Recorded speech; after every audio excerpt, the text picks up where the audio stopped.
Exodus chapter 22. When a man steals an ox or a sheep and butchers it or sells it, he must repay 5 cattle for the ox or 4 sheep for the sheep. If a thief is caught in the act of breaking in and he is beaten to death, no one is guilty of bloodshed. But if this happens after sunrise, the householder is guilty of bloodshed. A thief must make full restitution if he is unable. He is to be sold because of his theft. If what was stolen, whether ox, donkey, or sheep, is actually found alive in his possession, he must repay double. When a man lets a field or vineyard be grazed in, and then allows his animals to go and graze in someone else's field, he must repay with the best of his own field or vineyard. When a fire gets out of control, spreads to thorn bushes, and consumes stacks of cut grain, standing grain, or a field, the one who started the fire must make full restitution for what was burned.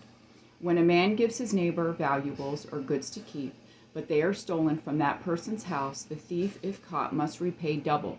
If the thief is not caught, the owner of the house must present himself to the judges to determine whether or not he has taken his neighbor's property. In any case of wrongdoing involving an ox, a donkey, a sheep, a garment, or anything else lost and someone claims, "That's mine," the case between the two parties is to come before the judges.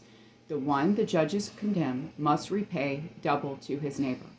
When a man gives his neighbor a donkey, an ox, a sheep, or any other animal to care for, but it dies, is injured, or is stolen while no one is watching, there must be an oath before the Lord between the two of them to determine whether or not he has taken his neighbor's property. Its owner must accept the oath, and the other man does not have to make restitution.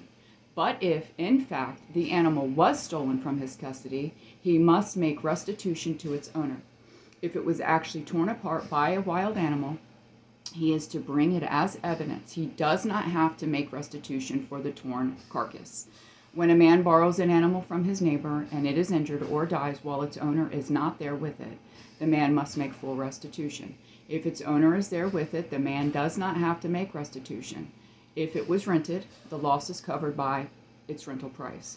If a man seduces a virgin who is not engaged and he sleeps with her, he must certainly pay the bridal price for her to be his wife.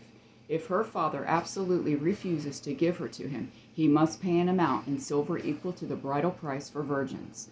Do not allow a sorceress to live. Whoever has sexual intercourse with an animal must be put to death. Whoever sacrifices to any gods except the Lord alone is to be set apart for destruction. You must not exploit a resident alien or oppress him, since you were resident aliens in the land of Egypt. You must not mistreat any widow or fatherless child. If you do mistreat them, they will no doubt cry to me, and I will certainly hear their cry. My anger will burn, and I will kill you with the sword. Then your wives will be widows, and your children fatherless. If you lend silver to my people, to the poor person among you, you must not be like a creditor to him. You must not charge him interest. If you ever take your neighbor's cloak as collateral, return it to him before sunset, for it is his only covering. It is the clothing for his body. What will he sleep in? And if he cries out to me, I will listen, because I am gracious. You must not blaspheme God or curse a leader among your people.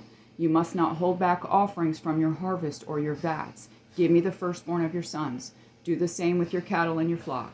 Let them stay with their mothers for 7 days, but on the 8th day you are to give them to me. Be my holy people. You must not eat the meat of a mauled animal found in the field. Throw it to the dogs. I love you, Jonathan and Jesse.